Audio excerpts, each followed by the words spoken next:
Oi, Oi! Bri! Tudo bem, querida? Deixa eu ajeitar Tudo aqui. bem, e você? O som tá bom ou você quer que eu coloque o microfone? Pra mim tá bom assim, vamos ver o pessoal? Gente, diz aí se o som tá bom da Uma Bri, eu tô mocinha ouvindo preta, bem. dentro dela tem um fone de ouvido, por favor. Tô vendo ali. Ei, Carol! Delícia!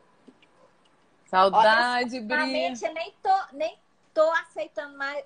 Não, gente, eu não aguento mais live, mas eu com você não tem jeito. Ah, você não ia me negar. De jeito nenhum! Que é isso, ainda mais. Você é minha amiga, ainda mais o tema que a gente vai falar. Tão importante, Pois é, né? Pro não pessoal é? se entender as coisas melhor, né?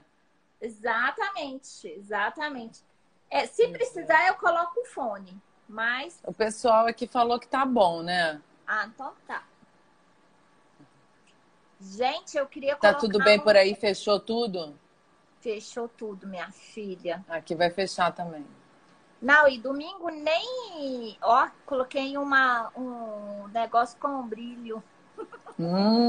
Ah, eu também coloco o filtro, né? Porque ninguém merece. Gente, deixa eu ver. Eu gosto desse aqui, que eu fico com a pele melhor. Ah, essa câmera pega tudo. É uma tristeza a gente ter que botar um Não é? filtro. Ai, que difícil. Mas tá ótimo, né? Estamos dando as nossas aulas online É. dentro das nossas possibilidades. Muita gente não aceita, mas é o que está tendo no momento. Melhor do que não fazer, né? As pessoas têm que entender isso. Tá, quando eu faço as minhas aulas, eu saio tão aliviada, gente, vocês não fazem ideia. Quem Lógico. fala não quero fazer aula tá perdendo, sério. Também Nossa, acho. super aliviada. É a única coisa que eu tô fazendo. Eu fazia Pois é. pilates, parei, eu fazia hidroginástica, parei. A única coisa que eu tô fazendo é aula de dança. Senão a gente pira. Pira. É, eu tô fazendo um funcional também com o pessoal lá da Bahia, da Fernanda Guerreiro. Tá uma delícia. Ai, que delícia. Porque senão a gente fica muito parada, né? Não dá. Exatamente, Não dá, a gente exatamente. está acostumada a sair para tudo quanto é canto, né? A fazer muita coisa. Mas Eu eu acho que a gente teve muitas oportunidades durante essa quarentena, né? De fazer coisas que a gente não poderia online, né? Com pessoas distantes e tal. Então, que a gente tem que aproveitar, né? eu fiz aula essa semana até com a Melinda. Eu fiz aula com a Soraya. Fiz dois. Eu fiz um monte de cursos com a Márcia com um monte de gente, gente. É muito bom. É muito bom. Minha cabeça fez isso aqui, ó. É Muito lógico. bom. Muito É, gostoso, né? E A gente fez ainda o dei da muita Nissa, aula. né? O da Oi? Nissa, eu vou entrevistar a Nissa amanhã. É, fiz os cursos da Nissa. É, Nossa, eu amei, gente. ela é muito boa, Vocês né? têm que pegar, fazer um pouquinho de pegada de teoria, porque é tão importante pra gente. É, Nossa, pra mim tá sendo muito importante isso. é muito legal, né? Eu vou entrevistar ela amanhã, às 6 horas, Ah, eu para quero fazer um papo assistir. com ela. Amanhã eu dou aula às 7, então dá tempo de Dá eu assistir. tempo. Assiste um pouquinho. É, Então vamos lá, acho que o pessoal já está chegando, né? Gente, isso. manda aviãozinho, coração, desculpa. Vamos Vamos lá. lá.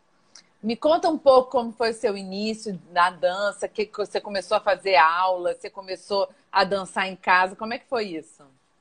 Então, Lu, eu desde criança sempre gostei de arte, sempre gostei de dançar. E na minha casa, eu tinha.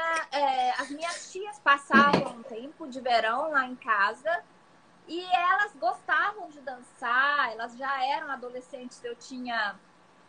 Minha tia era mais velha que eu, uns 4 anos, e eu tinha 14, 13, 14. Aí elas iam passar o verão lá em casa e a gente ficava dançando, dançando. Aprendia sozinha, assim, todo mundo com todo mundo. E aí, quando eu cheguei no Brasil, foi um rompimento muito brusco na minha vida. complicado. Eu acredito que naquela época, hoje em dia, eu penso, eu devo ter ficado um bom tempo em depressão.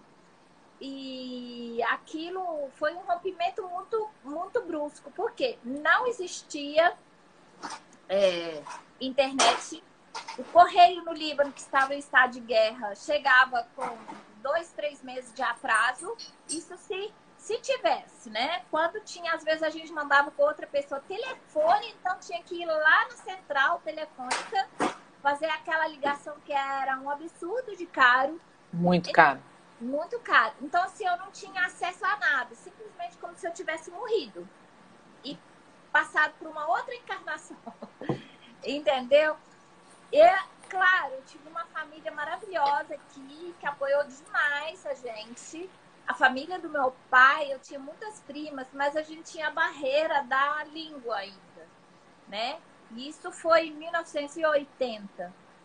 Aí, mas uma coisa que me trazia muita alegria, muito alento que fala, né? Pro coração, eu ficava me sentindo bem, é quando as pessoas me perguntavam como que era lá.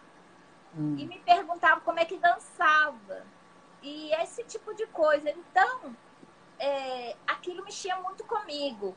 Aí, às vezes, a gente ia para evento da escola e perguntava para mim, como é que dança lá no Líbano?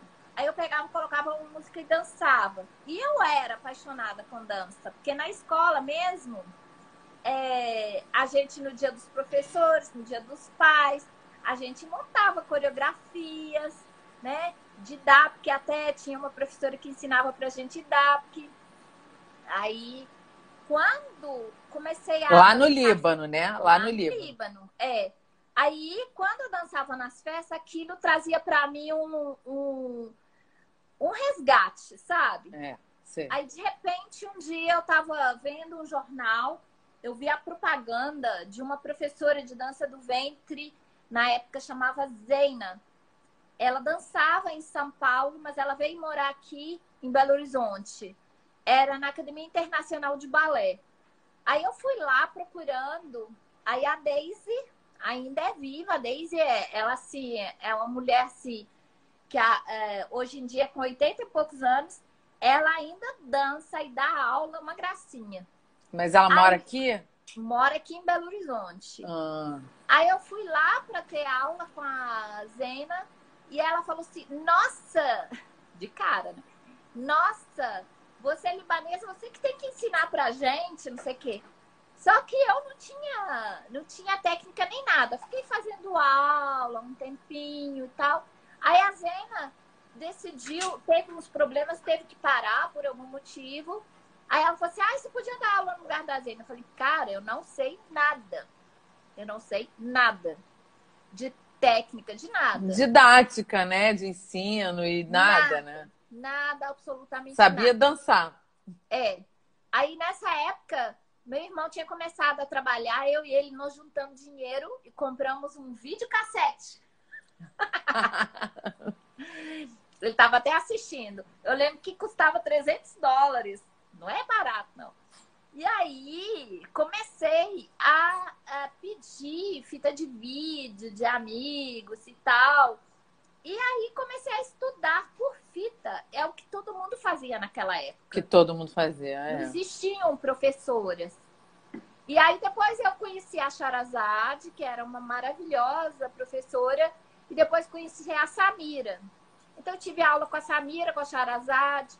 E eu fui na mesma época com a Lulu. Que a gente começou. E aí foi indo, até começar, até montar a minha escola.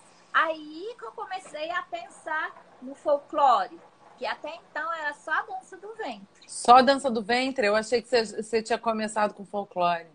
Não. Era mais a dança do ventre. Eu comecei no folclore com um grupo que era do Clube Sírio, que uma moça lá no clube juntou umas meninas, chamou um dançarino que chama Farid, ele ainda é meu amigo, mas ele não dança mais. E ele deu pra gente umas coreografias e a gente dançou com eles. Isso acendeu minha vontade de dançar o folclore. Mas deu de Dabic. de DAPC. Mas também a gente dançava dança do ventre. Isso eu ainda dava aula na Academia Internacional. Eu não tinha ainda montado minha escola, nem nada. E eu comecei a fazer milhões de cursos, né? Cursos com pessoas que iam para São Paulo, quando a gente ficava sabendo, porque naquela época tinha internet, né? Eu ficava sabendo assim, às vezes alguém falava, não tinha e-mail, não tinha nada naquela época, não tinha nada. Eu só Como é que comecei. a gente sabia dos eventos, hein? Alguém me E eu fui contava. depois, ó. O primeiro evento que eu fui em São Paulo foi do Omar. O Omar entrou aí, ó. Foi o Eu primeiro evento que eu fui em São Paulo. E foi a primeira vez que eu fui na casa de chá, tudo. Foi 95. Nossa, gente, era tudo escasso naquela época. Era. Eu tinha uma amiga que ela mudou para São Paulo, era uma das minhas alunas. E ela virou para mim e falou: Bri, lá tem uma escola maravilhosa. É o Can Khalili, tem a Lulu que dá aula lá. Vem para cá para você conhecer. Né? Naquela época, ateliê, não existia ainda a internet. Não existia ainda a internet. É. Eu lembro que eu só comecei a ter e-mail depois de casada. Eu casei em 96. É. Né? Eu não conhecia ninguém. Não Então, tinha, não. essa minha amiga, ela me levou na casa de chá e ela me fez conhecer a Charazade lá em São Paulo. Fui fazer aula com a Charazade lá em São Paulo. Né? E aí que eu comecei a estudar. Depois de 96, foi o ano que eu montei minha escola e tal. Que aí comecei a entender como é que era internet. Eu lembro que eu contratei a Lu para dar um curso aqui. Era tudo por telefone que a gente ligava para as pessoas. É. Mandava carta. Eu tinha uma mala direta de mais De de correio, é verdade. Eu também tive. mandava carta para as pessoas, Verdade. com endereço, CEP e tudo, gente. Nossa, gente, que atraso de vida. Graças a Deus. Meu Deus, graças a Deus, né? Por esse lado é bom. Mas como é que foi isso de você realmente resolver que era uma profissão? Resolver que você ia trabalhar com isso? Olha, ô Lu, eu sempre estive nos dois lados. Por quê? Minha família não aceitava. Meu pai não aceitava. Né? E aí, o que ele fez? Veio ele e meu irmão e falou o seguinte, assim, comigo. Não sei, meu irmão tinha entrado, não sei se ele está assistindo isso. Ele falou assim: olha, vou dar um capital para vocês. Vocês vão abrir uma loja, né? Vocês vão ser sócios, né? Depois que vocês vão ser sócios 50%, assim, tipo, pô, cair de paraquedas numa empresa, loja, para variar, né? Aí eu assim, não, mas eu quero dançar. Porra, minhas amigas falavam assim, não acredito que você tá rejeitando uma loja. Mas eu não consigo, meu coração falava que era a dança.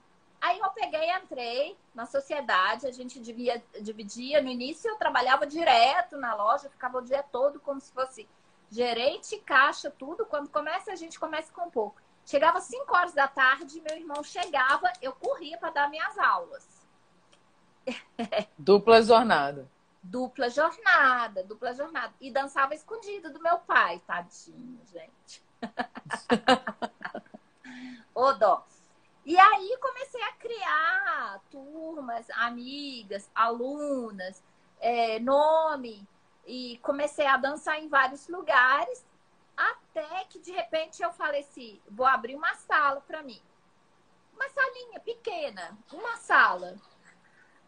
Aí eu pedi pro meu pai ser meu fiador. Oi? Como? Ser seu fiador? De jeito nenhum. De jeito nenhum. O que eu vou falar com meus amigos? Desse jeito. Aí, no início eu não queria. Aí depois, eu esperei. Quando eu tive a loja, aí eu já comecei a ter minha grana. E aí meu irmão foi meu fiador, eu acredito. Não sei se foi papai, foi meu... Falei, olha, tô nos dois agora. Estou trabalhando do jeito que você quer. Agora eu vou fazer também o que eu quero. E aí eu comecei a trabalhar e mostrar meu trabalho. Comecei pouco a pouco a trabalhar com folclore. Bem pouco a pouco. E aí os amigos do meu pai falavam com ele assim, nossa, a Brigitte representa o Líbano. A Brigitte traz o Líbano para casa. A Brigitte é uma representante. Aí meu pai começou a prestar atenção, até arrepio. E aí daqui para frente ele começou só ter orgulho, tipo assim, vou para Brigitte vai ter um festival. Aí ele convidava um monte de amigos dele. Era Para assistir. Eu tinha que separar para ele os convites cortesia do meu pai. Não tinha como, né? Claro. E levava e sentava lá na frente. E aí depois onde ele ia, falava assim, você já dançou dança do ventre? Ó, minha filha dá aula de dança do ventre. Que fofo! Mas às vezes a gente precisa que alguém abra os nossos olhos, né?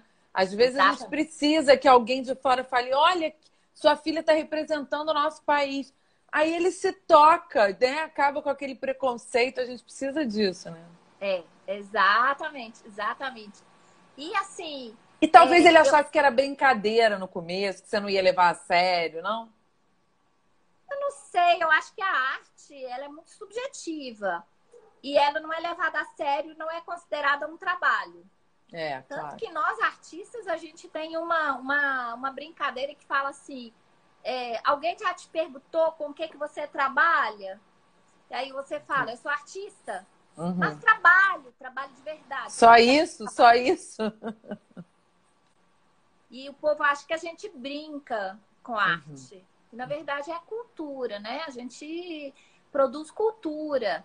E depois de muitos anos, a gente percebe o tanto que foi importante aquele bailarino que lá 10 séculos atrás começou a movimentar o corpo, criar os passos. E aí foi evoluindo. E hoje em dia a gente fica assim... E tanto que a arte foi importante agora na quarentena. Demais. Né? Era só o que se consumia, o que seria de nós, né? Sem todas as artes, né?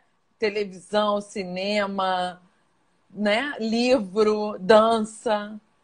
Exatamente. Se não fosse isso, eu não sei o que seria. Graças a Deus que a gente tem a internet, viu? Graças a Deus. Imagina a gente passar nessa pandemia sem internet. Não dava. E a galera ia enlouquecer. Eu ia. Exatamente. A gente já tá enlouquecendo com a arte, imagina sem. A Maíra já dançou comigo. Ela é sua aluna, mas ela veio aqui passar uma temporada com a gente. Eu sei, eu lembro. Boa noite, lindona. Amo. Marraila Zamba, boa noite, querida. Mairoca, Leilinha. Rebeca mandou meus recados aqui para você também. Deixa eu ver. Ah, Rebeca, eu amo a Rebeca, gente. Eu amo você, Bri. Eu também amo você, Rebequinha. Eu sigo ela de verdade, gente. Eu sou encantada com aquela princesa dela. É a coisa mais linda. Mais fofa, né? Gente, o que é aquilo? Linda. Mas a sua família dançava em casamento, em festa? Todo mundo dançava Dabi, que não? Dançava em festa? Mais ou menos. O que acontece? Meu pai nunca deu um passo, mas a família da minha mãe, minhas tias gostavam de dançar em casa. Entendeu? Tanto que a gente, quando eles passavam o verão na minha casa, porque eles moravam numa cidade litorânea, que era bem mais quente, e durante o verão eles iam para nossa casa, que eu moro mais nas montanhas. E aí elas iam lá e a gente ficava em casa brincando de dançar. Mas não era uma coisa assim certa. Na minha casa, o comum era cantar. Minha mãe canta maravilhosamente bem. Meu pai, ele cantava, inclusive ele coordenava os ensaios do coral da igreja e tal. Então, assim, a gente canta tudo. Por exemplo, eu sei todas as músicas da Fairuz. Porque a minha mãe, a gente viajava, ficava cantando, não tinha rádio no carro, ela cantava desde a hora Era que cantando. Casa até a hora de chegar. Ah, que delícia. E cantava lindo, a voz dela é maravilhosa, o tom de voz é o mesmo da Fairuz. Então, a arte dentro da minha casa, ela estava através da música, do canto, né? E a dança através das minhas tias. Então, o seu aprendizado de dança mesmo foi posterior.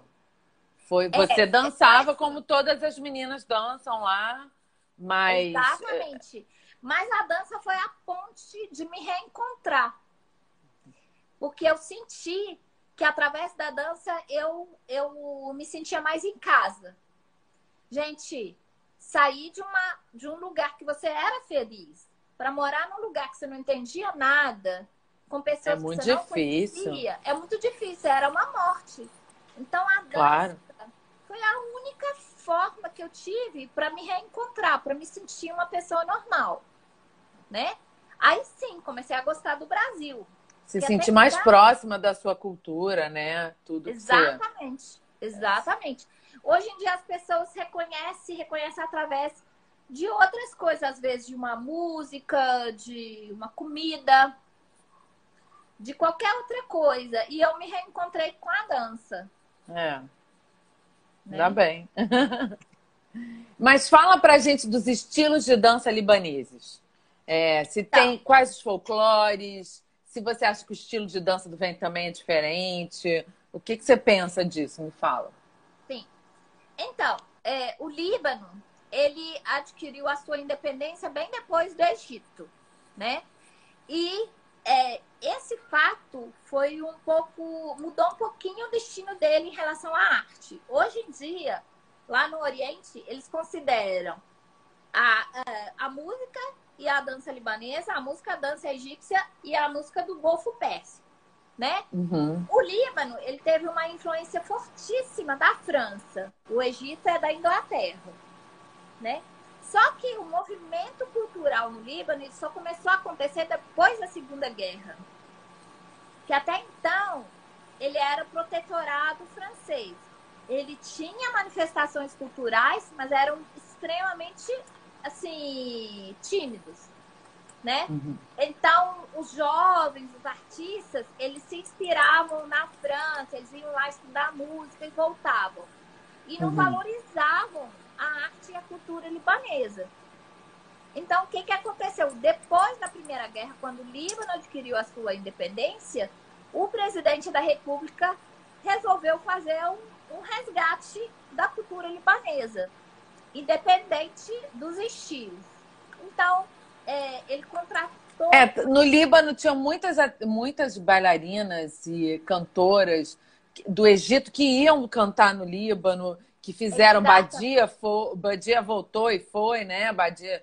Então, assim, os artistas libaneses, eles iam para o Egito. Iam. Porque no Líbano não tinha futuro. Porque no Egito era mais... o Egito era como se fosse Hollywood, centro do Oriente Médio. Tinha cinema, tinha tudo. Farid El Atrash era libanesa, era da região da Síria.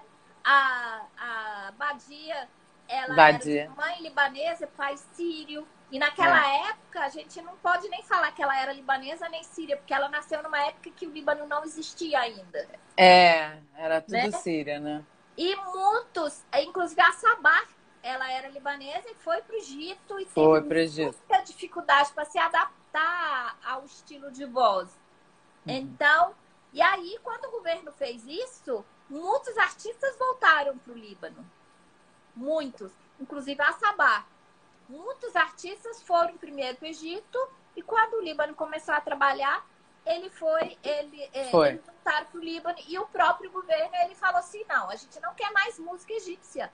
Vamos proibir a música egípcia nos rádios, porque a gente precisa encontrar a nossa música. Nossa identidade, né? Oi? A identidade própria, né? A nossa identidade.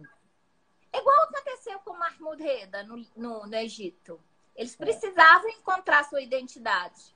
E aí, eu acho que vários países do Oriente Médio, da África, que tiveram colonização, né? Todos eles, a Tunísia passou por isso, vários outros, né? Uma busca da identidade, um retorno para as raízes, né? Importante. Exatamente. Então, o povo que não tinha ideia de como que era a vida deles e tal, agora eles se reencontram. Eles começam a ter orgulho de ter do jeito até de comer, eles tinham orgulho. Até o jeito de falar e pronunciar e o jeito de dançar, entendeu? E a principal dança que tinha no Líbano era a dap. A dap. Só que cada região tem seu estilo, né? Cada região tem seu jeito, né? No norte é de um jeito, na região de Baalbek, que é uma região mais desértica, é outro jeito. No sul é outro jeito. Eles tinham uma comunicação, uma coisa em comum, mas os estilos mudam. E tinha também as danças das aldeias, assim, que eram danças que foram desenvolvidas nessa época dentro da linguagem do povo. Por exemplo, as pesquisadoras, algumas, quando eu fui para o Líbano, fui visitar ela falava comigo. A gente passava na aldeia e via uma mulher saindo da fonte carregando o jarro. O jarro na cabeça. Aí a gente criava uma dança do jarro, né? E aí veio a música. Aqui ela começou a ter uma identidade que tinha a ver com o Líbano, mas ela tinha uma influência fortíssima da França, dos armênios, porque os armênios no início do século fugiram da Armênia e alguns foram morar no Líbano. Os palestinos que também fugiram da Palestina com a invasão de Israel. E então assim, o Líbano, ele tem uma identidade híbrida, vamos dizer, né? Híbrida, misturada de outras culturas, que são várias. E da mesma forma que a dança do ventre teve uma influência híbrida de outros, no Líbano teve. E a dança do ventre do Líbano, ela é um pouco diferente da dança do ventre do Egito. É bem diferente. Acho que ela é um pouco mais agressiva, né?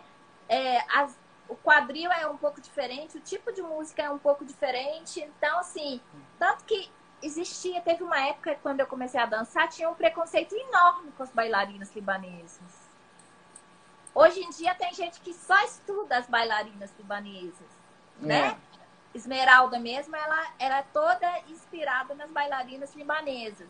Exatamente. Então, assim, tinha algumas bailarinas que saíam do Egito e iam dançar no Líbano. O Beirute se transformou na década de 60, se transformou no polo cultural, num polo de tudo, tinha de tudo. Desde dap, dança do ventre, até cantores europeus, ocidentais. E aí o Líbano viveu uma ascensão cultural entre 1955, mais ou menos, até o início da Guerra Civil, que nunca se viu igual. E criou uma identidade com essa época que até hoje, qualquer libanês, ele tem uma... Como é que fala? Uma saudade, banzo, saudade. não é? Como é que é?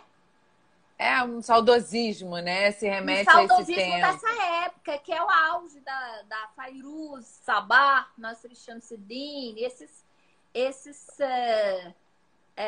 cantores que a maioria já se foram, né? E até hoje nunca mais se repetiu aquilo. Nostalgia, mandaram aqui isso. Boa, nostalgia. Exatamente. Né? Então, se a gente for analisar, ali tem dois polos: Egito, Líbano e o Golfo. Entendeu? E o Líbano era adorado, né? Eles falavam que era a Suíça do Oriente Médio, né? Exatamente, porque ele é o único país entre os países árabes que tem um clima mais fresco. Então, assim, neva, né? Neva. Você lembra? A gente foi... Lá em cima era muito frio, no Cedro. As pessoas chegavam dos países árabes e eles passam o verão no Líbano. No verão era quente, né? Mas lá em... Mas tem regiões que são mais frescas. Muito mais lá em cima, na montanha, é mais fresco, né? Claro. Então, a maioria das danças são todas conectadas com o dap, que não tem outros nomes de outras danças folclóricas. Olha, Adapk, São dab... ela foi um explica isso também de adabk. Explica pra gente. Então, a Adapk, ela é uma palavra feminina. A dança Adapk, ela é em árabe, ela é toda feminina e é uma dança, né? Então, a gente, hoje em dia, nós estamos tentando mudar, falar Adapk, né? Então, ela combina com a região.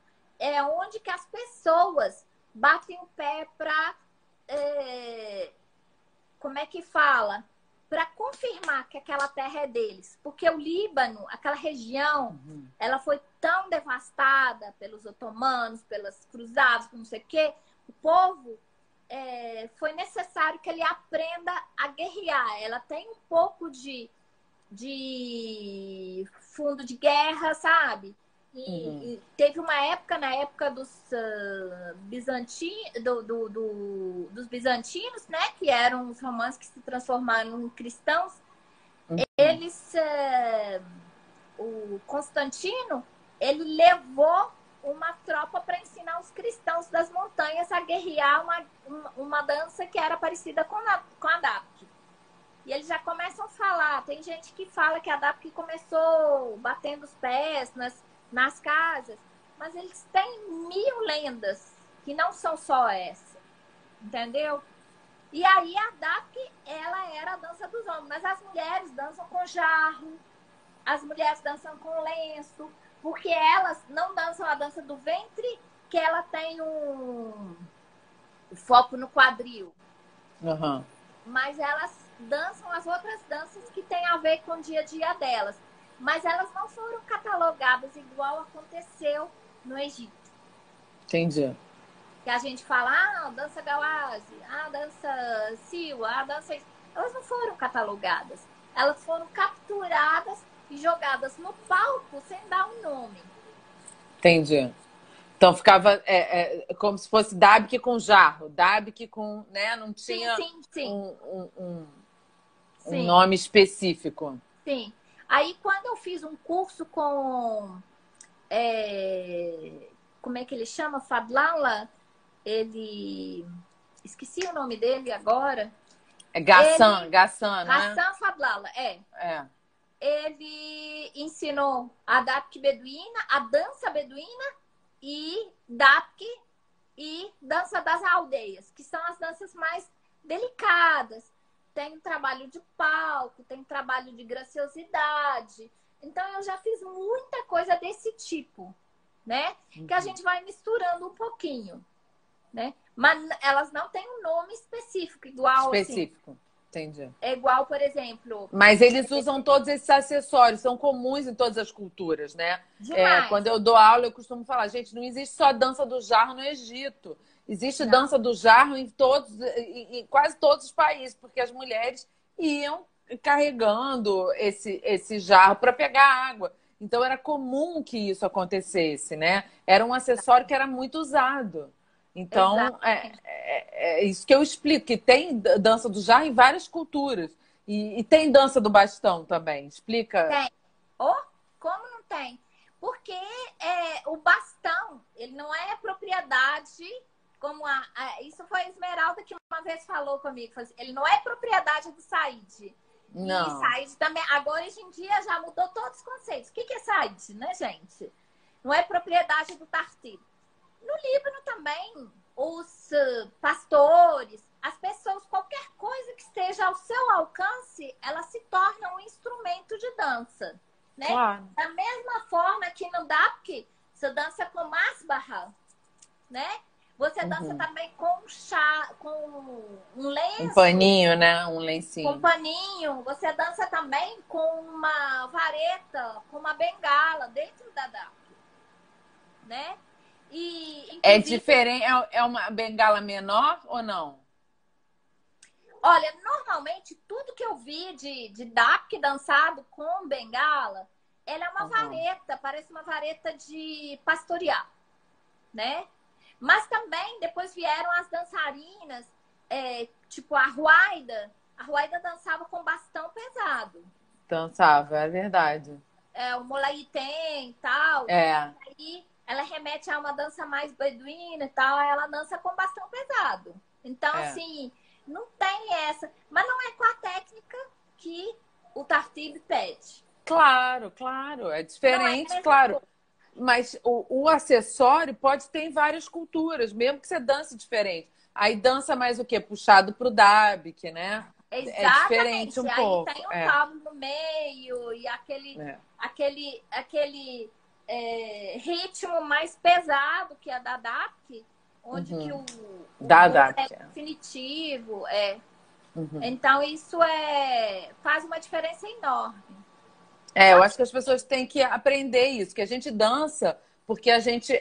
Mas quando eu dançava fora, quando eu morei fora, que eu morei no Catar, no Bahrein e na Tunísia, dançando, né? Quando eu morava lá, quando eram os músicos libaneses, eles faziam um pupurri para entrar com bastão, que tinha Said do Egito, música de Said, e tinha Dabk também. Era um exatamente. pupurri de música, tocava Mulai Tem, tocava várias E é músicas e a gente engraçado. estava lá dançando com bastão. Gente, e assim, o que que acontece? Hoje em dia, a dança do ventre, ela traz uma neura. Por exemplo, dentro de uma dança, que estilo, que não sei o quê, que ritmo, que não sei o quê. E as dançarinas de lá não tem isso. Elas têm muito mais intuição do que... Mas é porque lá o pessoal conhece também. O público se conhece, é mais fácil, né? é, Aqui a gente tem uma função diferente, que é educativa, é explicar, mas lá o público conhece, né? Então é mais fácil.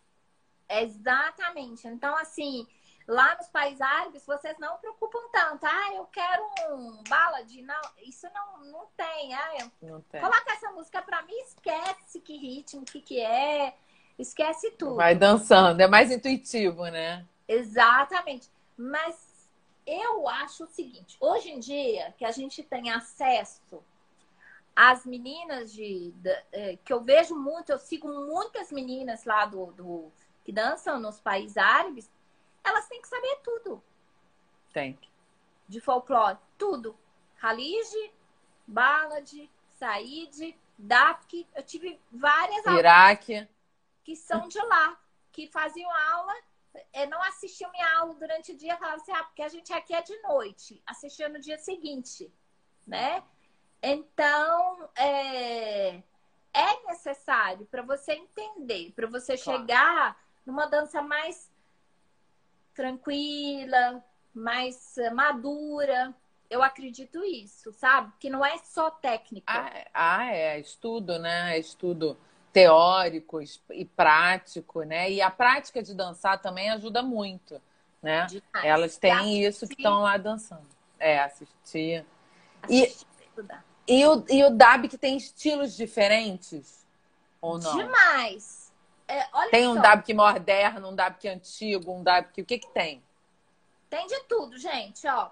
Cada região tem seu DAPC. Tem o DAPC palestino, tem DAPC só da região da Jordânia, tem DAPC da região do Bekaa, do Líbano, que ela é uma DAPC mais beduína, tem DAPC do norte do Líbano, né?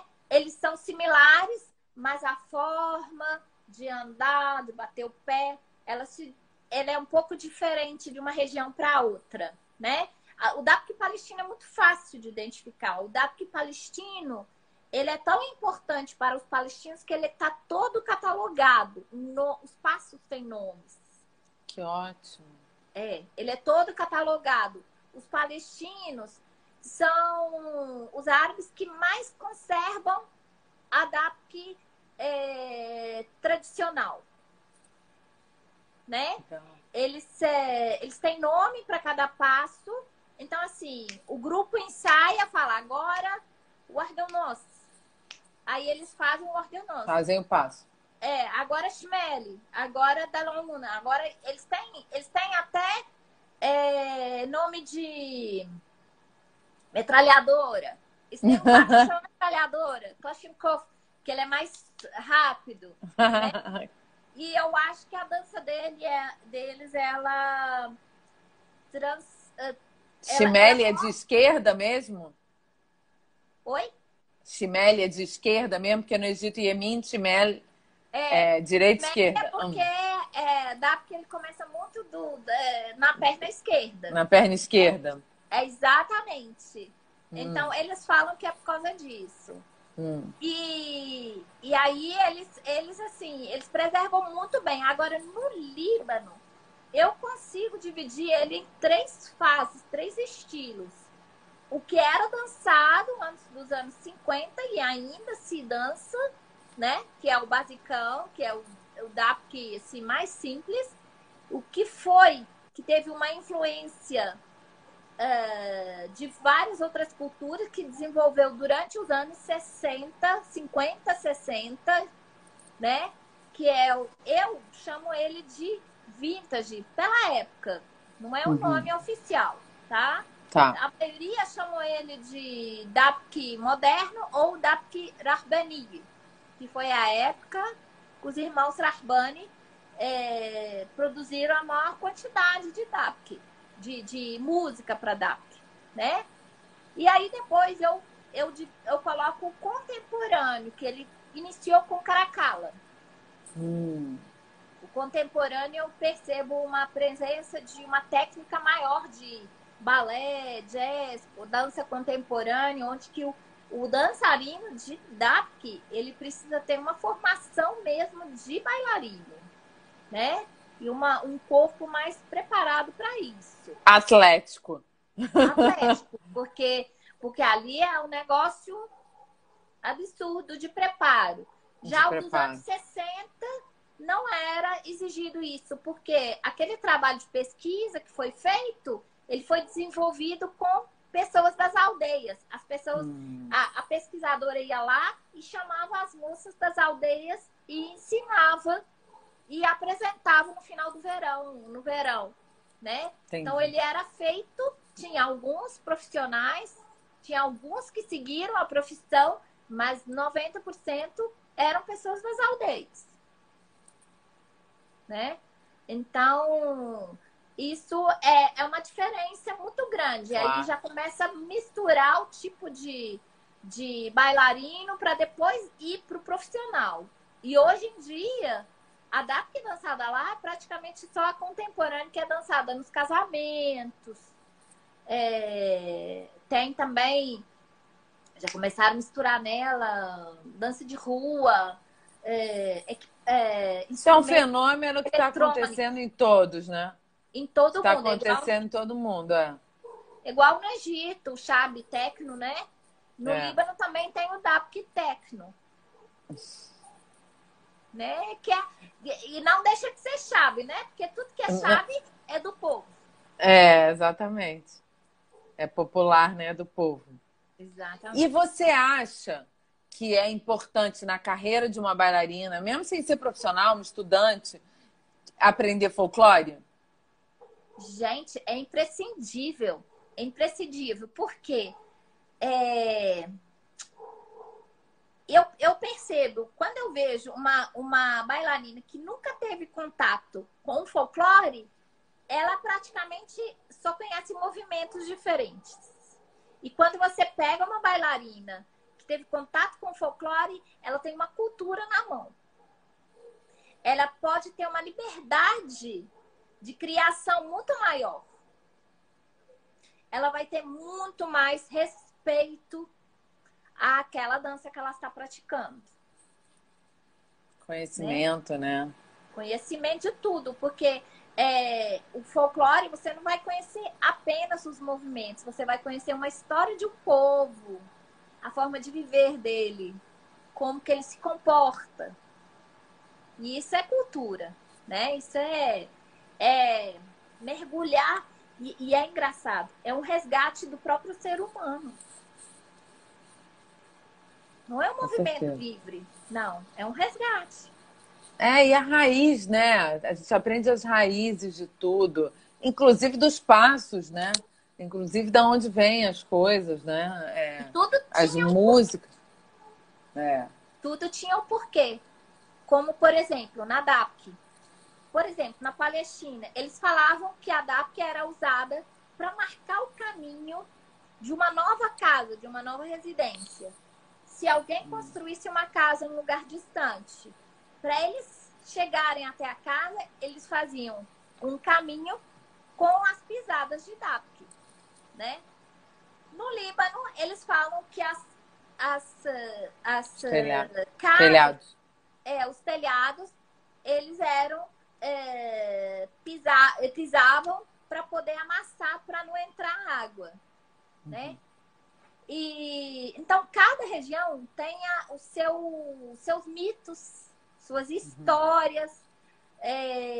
Eu vi uma matéria na Síria de uma mitologia assim que eles falam que tinha uma deusa que era a deusa da Dapke, que ela era uma deusa que a morte roubou dela o amor da vida dela, e para ela protestar contra a morte, ela ficava dançando e batendo o pé no chão para incomodar a morte.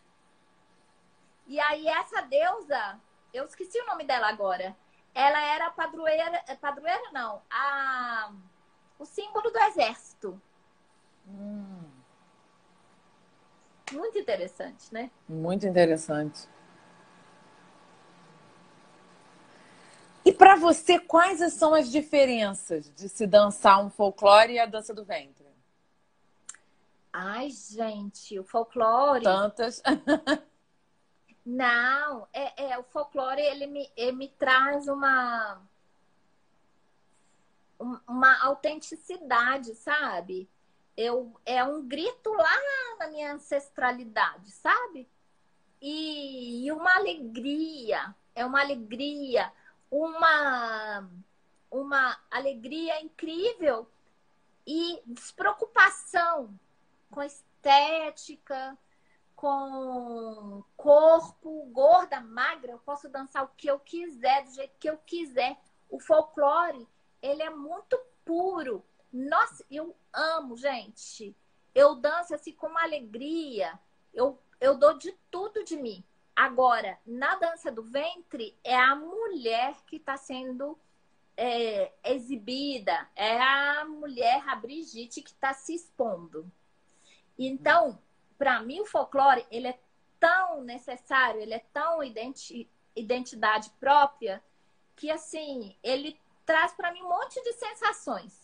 Uma delas é de ser eu mesma e trazendo a autenticidade dos meus ancestrais. Com certeza. A ancestralidade, assim, a essência, falaram aqui. O pessoal está falando, né? Não. Deixa eu ver, gente, onde é que tá isso? Nossa, tem muita conversa que eu não tô... Chares, querida, não dá pra gente responder tudo, né? Não dá pra Aham. gente falar com todo mundo, senão a gente não faz nada. E o que é mais importante de se aprender no folclore? Eu acho que tudo. Tudo. Não tem uma coisa assim. Eu acho que primeiro, o mais importante é você entender o porquê daquele folclore. Né? O porquê. A partir do momento que você entende o porquê daquele folclore, você se transporta à realidade. Né? Igual, por exemplo, eu amo coreografar uma coreografia de Said, eu já dancei todo tipo de folclore que eu amo, eu pesquiso. A única coisa que eu já dancei no início, mas hoje em dia não danço, é o Haliche, que eu não me identifico muito, né? Mas isso tudo, na hora que eu vou dançar, eu não tenho uma preferência qual que tem que ser dançado, não. Pra mim, eu tô me transportando para alguma outra realidade, né? E aquela realidade, ela me traz outras como é que fala? Outras vivências. Diferente da dança do ventre. A dança do ventre é bacana. Para mim, foi o caminho para chegar onde que eu tô hoje no folclore. Que eu me identifico muito mais, sabe? Uma paixão, né? É uma paixão. É uma paixão. E não existe tanta técnica. Qualquer um pode dançar no folclore. Né? Exige menos técnica. Não sei o Dapke que exige muita força de perna. Uma coisa assim, ele é mais dinâmico. Mas os outros, eles exigem mais uma Eu acho que é disponibilidade de diferente, dedicação. né? Eu não acho que seja fácil, eu acho que é uma ginga diferente, o corpo é diferente, é tudo diferente, né? Então Você se é um outro transporta para jeito. outra realidade. É. E a gente não deu tempo de fazer todas as perguntas, então diz pra gente o que você daria de conselho para as meninas, porque o papo tá ótimo e a gente fica conversando e falando. A gente ia Mas combinar tanta coisa. é, Ai, ai. Uai, Mas gente, fala o que você falaria para as meninas, um conselho para quem está começando, para estudar folclore ou sobre dança do ventre. Dá um conselho aí para o pessoal que está assistindo a gente. olha aqui, deixa eu só ver aqui. O Nasser tá falando aqui um negócio muito interessante sobre folclore. Ai, o pior de tudo, que depois que salva, a gente perde os comentários, não perde? Acho que sim. Aqui, feito de Ele barro. falou que Ai, eles tá falando da batiam, era origem. feito de barro, o É, teto. isso, viu, Nasser? É isso mesmo também. É uma das lendas que a gente encontra sobre o estudo da DAPC, né? Você acabou de me perguntar o... Um conselho que você daria para as meninas que estão começando, para quem está estudando. Gente, procurem todos os tipos de folclores. A partir do momento que você começa a conhecer o folclore, você se vicia. Tem gente que só quer dançar folclore. Sinceramente. É um encontro tão puro, diria puro, né? Leve, alegre. Não tem competição. É a dança de uma comunidade. Não é uma dança individual. É a dança em todas as danças que eu vejo que são folclóricas, são grupos, são pessoas que se unem. É a dança da união. Principalmente, o Saíde, porque tudo isso mostra a sua ancestralidade, a forma que trabalhavam antigamente, a forma que viviam. E isso é tão importante hoje em dia pra gente que quer dançar outras coisas, você olhar lá atrás e falar assim, o que foi feito antes? Né? E ver o caminho que foi trilhado para você chegar onde que você chegou. Ótimo. Né? Isso aí. Da onde que veio, né? O que foi feito, como que aconteceu. É tão importante a gente conhecer o povo, conhecer a história, né? E como que foi influenciado e como que evoluiu até aquilo. Né? Claro. Mas olha, eu quero te agradecer tanto de ter aceitado o meu convite. Muito obrigada. Eu amo esse tema, eu amo você, menina. Eu te amo muito. Eu tô morrendo de saudade. Doida pra gente se encontrar. Gente, né? Era pra ter feito tanta coisa. BD Factor a gente ia fazer mais. BD, tanta coisa, né? Vamos sair, exatamente. primeiro vamos tentar sair inteiros. Vamos sair dessa pandemia. Muito obrigada por você ter vindo. Quero agradecer a todo mundo que esteve aqui também, ouvindo esse papo que a gente teve, essa aula com a Brigitte, que é maravilhosa, super generosa, uma amiga querida. Muito obrigada. Obrigada a todo mundo. E amanhã eu tenho live da Nissa, 6 horas. Gente, não percam. Eu fiz 2 aulas com ela. Ela é foda. Maravilhosa. Amei. Foi um dos cursos que eu mais gostei de fazer nessa pandemia. Foi assim, a mulher sabe muito, né? Tá bom. O Nácia tá falando que você é iluminada, é mesmo. Amamos abrir. Amamos abrir. Muito obrigada. Obrigada. Você. Já quero mais, tô com saudade. Agora que vi, fiquei com mais saudade ainda. Tchau, gente. Tchau, gente. Obrigada.